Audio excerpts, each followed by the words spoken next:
எங்கோ பிறந்து, எங்கோ வளர்ந்து, எப்படியோ சந்தித்தோம். அந்த சந்திப்பு நிகழவில்லையெனில், என் காயங்களை, என் கண்ணீரினை கவிதையாக எழுதி வைத்திருந்த காகிதங்களும் நோட்டுகளும் பரண்மீது கட்டிப் போட்டிருந்தால் செல்லரித்திருக்கும். நானே கிழித்தெறிந்திருந்தால் சுக்குநூறாய் காற்றில் பறந்திருக்கும். எவர்கண்ணிற்கும் படவேண்டாம் என எரித்திருந்தால் சாம்பலாகப் போயிருக்கும். இதிலேதும் நிகழாமல் போனதற்கு நீயே காரணம். என் கற்பனையின் நிறம் மாற்றினாய். என் வர்ணனையின் மொழி மாற்றினாய். எந்த மெனக்கெடலும் இன்றி யதார்த்தமாக எழுத வைத்தாய் என்னை.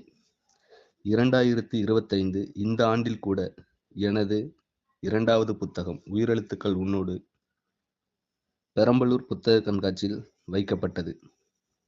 பெரம்பலூர் மாவட்ட நூலகத்திற்கு அதில் 10 புத்தகம் வாங்கப்பட்டது என்பது எண்ணளவில் அது மிகப்பெரிய சாதனைதான்.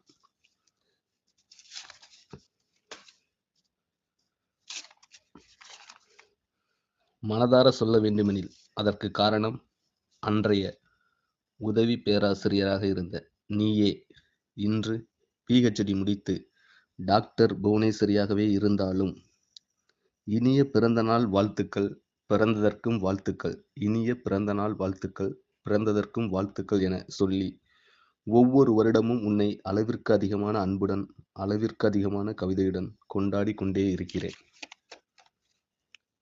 பிரபா, உன் கவிதைகள் என்னை ஸ்பெஷலா ஃபீல் பண்ண செய்கிறது என்று நீ சொல்லும் உண்மையை விட உண்மையானது.